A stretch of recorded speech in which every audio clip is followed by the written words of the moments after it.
Hey there, folks. Welcome to Spectrum Pulse. We talk about music, movies, art, and culture. And today, in another unscripted movie review, we're going to be talking about the newest film from Pixar, Coco. So I'm a big Pixar fan. Surprising nobody. I think anybody who goes into Pixar, especially these days, they've got such a marked and storied catalog of phenomenal movies and triumphs of animation that I'd be hard-pressed to find somebody who is not a pretty die-hard Pixar fan. Yeah, the Cars movies, they're not great. They're primarily there to sell merchandise. And there have been some duds, I can admit that. But when you take a look at things like the Toy Story trilogy, Ratatouille, WALL-E, Inside Out, especially, oh my god, that movie gets to me this day. There's a lot of depth and thematic exploration and a stunning amount of nuance that you don't typically see in other animation, particularly the stuff that's more marketed towards kids. And I can appreciate that. I definitely respect that Pixar is willing to take some chances, go into some pretty dark material. There's a surprising number of Pixar films that explore death with a lot of frankness that I definitely respect. And thus,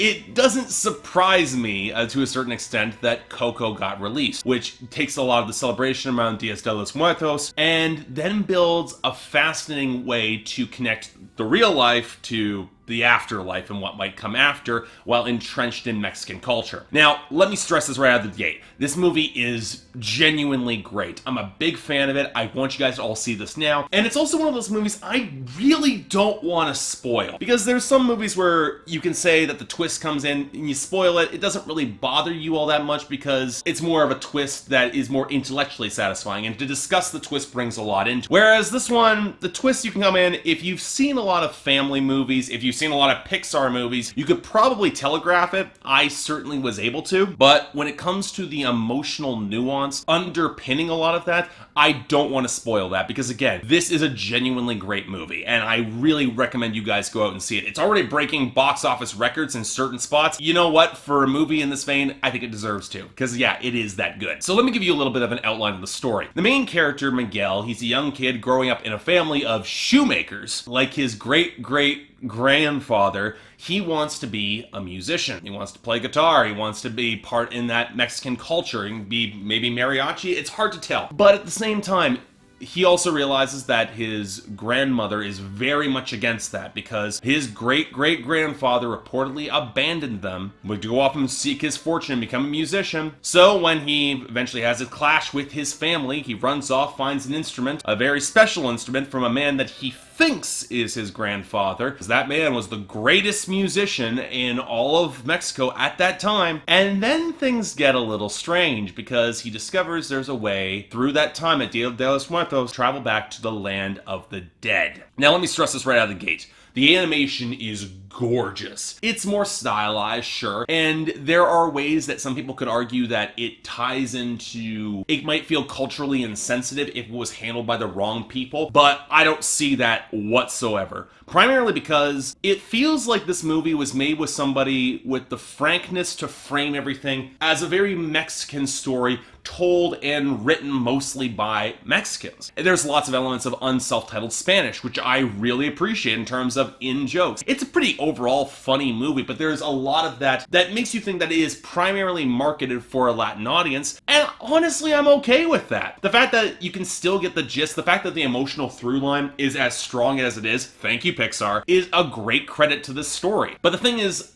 as much as I like that, and as much as the music plays such a element in here, it ties into two themes that I do want to discuss briefly, as much as I can without spoilers. Because the primary theme really is surrounding family, and what role you are given as a part of your family, and how you might want to buck against it. I really do appreciate the level of nuance that's brought to the table here, because everyone is looking out for their best interest within the family unit. There is an element that these people genuinely do love each other. So when the grandmother wants to forbid Miguel from pursuing music, it comes from a place of deep-seated hurt and pain that she wants to try to balm over because of how her mother got left behind. There's a lot of emotional pathos that runs through that storyline, and the family does become the root of so much of this question, especially when placed opposite the other theme, which is exploring what it is to become an artist and what you have to give and give up in order to do so. Because yeah, there was a musician who left his family in this story, and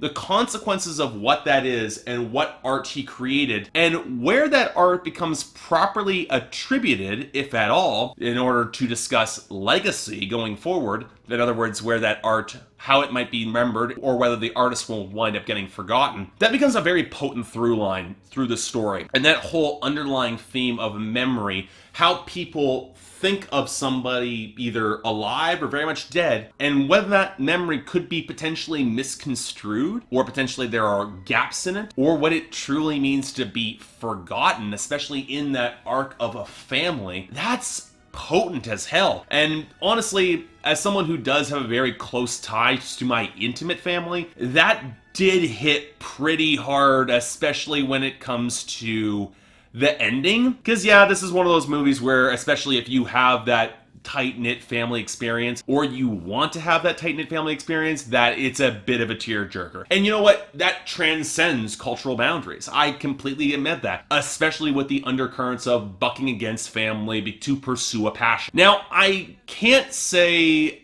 I completely love this movie. It's not one of my favorite movies of the year. I do think it's so thematically resonant, and I think its target audience will absolutely adore it, and I give it all the credit in the world for that. At the same time, a lot of it is bounded in Latin and mariachi music, and a lot of that aesthetic. And personally, just for me, that's not an aesthetic I entirely love. I will admit that it's just a personal thing. It doesn't do a lot for me. But at the same time, for the audience for which it will resonate, and I like how much it is subtly updated and modernized, it doesn't feel anachronistic at all. I do appreciate that. Definitely, it feels like a lived-in, grown experience. And when the music is on its point, at its most authentic and organic, it does sound beautiful. And the whole discussion of, again, tying into artistic attribution, taking what could be a simple song and magnifying it and blowing it up beyond its necessary proportions. I do love the tragic ironies and consequences that come with that. It is truly remarkable when it sees that element of the artistic process and how it could be misconstrued. But also, one moment that I will say is that it deals a lot with memory. If you have anybody who is older in your life who is struggling with memory, who is struggling with that, losing their memory or potentially facing Alzheimer's, yeah, the ending's gonna get to you. Well, actually, most of this movie will get to you. I love that Pixar doesn't balk away from that sadness. I don't think they pull their punches here. I don't think the punch quite hits as hard as it does for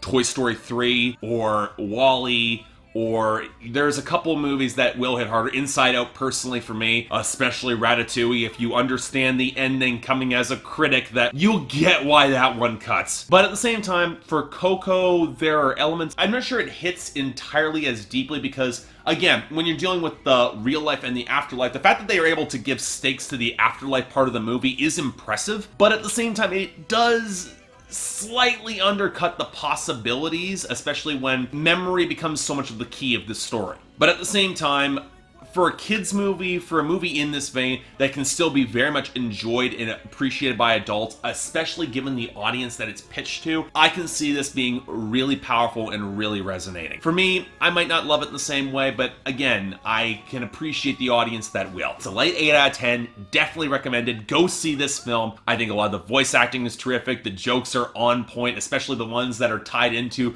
music and the artistic process that really got to me. And yeah, it is a bit of a tearjerker. I can admit that. It's a Pixar movie. You get what you come for. But beyond that, I definitely recommend you check out Coco. And by the way, that title, it might be a little bit surprising when you figure out why it's called that, until you realize that Coco is the emotional locus of really the entire film. And that's powerful in and of its own right. You'll understand when you see it. I don't want to give anything away. But yeah, thanks a lot for watching. If you'd like to like and subscribe, I'd be more than grateful. If you guys want to get involved in my supporting this channel or more movies that you want me to see, link to my Patreon right over there, where 3 times a week you guys get to vote on my schedule, or once a week for the higher tier contributors, you guys get to add albums, movies, or even a top 10 list to that schedule. I'm really happy somebody added this. This was a terrific movie. Definitely go see it. Until then, I'm Mark, you're watching Spectrum Pulse, and I'll see you next time.